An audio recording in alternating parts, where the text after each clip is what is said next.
ঘরমুখো মানুষের যাত্রা নির্বিঘ্ন করতে নজরদারি জোরদার করেছে ঢাকা জেলা পুলিশ।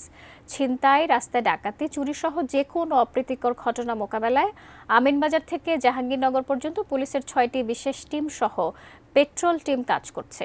সাভার বাস স্টেশন থেকে বিস্তারিত জানাচ্ছেন কামরুজ্জামান, আমরা জানাচ্ছিলাম যে ঈদে ঘরমুখো মানুষের যাত্রা নির্বিঘ্ন করতে নজরদারি জোরদার করেছে ঢাকা জেলা পুলিশ।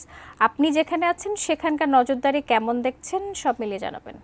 এরই মধ্যে আমরা সকাল থেকে লক্ষ্য করেছি এই যে অলরেডি ঘরমুখো মানুষের যে যাত্রা সেটা কিন্তু আমরা একদম লক্ষ্য করেছি। আমি আপনাদের একটু দেখাতে চাই যে এই মধ্যে আপনারা দেখতেই পাচ্ছেন যে অনেকেই কিন্তু তারা বাড়ি নারীর টানে কিন্তু তারা বাড়ি যেতে তারা এরই মধ্যে তারা বাড়ি থেকে বের হয়ে এসেছে। এরই মধ্যে অনেকেই আমরা দেখেছি যে তারা সরাসরি তারা বিভিন্ন কাউন্টার থেকে তারা কিন্তু বাসে উঠছে।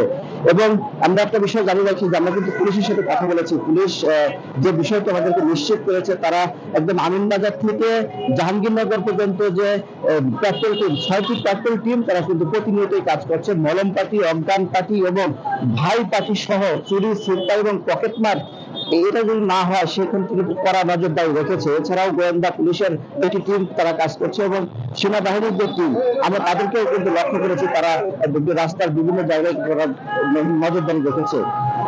আমরা কথা বলেছি হাইওয়ে পুলিশের সাথে। হাইওয়ে পুলিশ বলেছে যে কোনো রকম অপ্রীতিকর ঘটনা এখন পর্যন্ত নেই, তবে আজ থেকেই বেশি তারা লক্ষ্য করছে, তারা কিন্তু বাড়িতে যাচ্ছে বাড়িতে ঈদ করার জন্য। এবং এই যে ঈদ করার জন্য যে তারা ঘরমুখো ভাবে যাচ্ছে, এছাড়াও কিন্তু হাইওয়ে পুলিশ যে ট্রাফিক পুলিশ তারা রাস্তায় যেন কোনো রকম যানজট না হয় কাজ করছে বলে আমাদেরকে জানিয়েছে। আমরা একটা বিষয় আপনাদেরকে জানিয়ে রাখি যে পুলিশের যে সমস্ত যে টিম তারা যে নজরদারি রাখছে সেটি কিন্তু আসলে লক্ষ্য করার মতো। আমরা সকালবেলা এসেই কিন্তু আমরা দেখেছি যে রাস্তার বিভিন্ন মোড়ে মোড়ে বিভিন্ন জায়গায় কিন্তু আমরা পুলিশের যে টহল টিম, পেট্রোল টিম কিন্তু দাঁড়িয়ে থাকতে দেখেছি।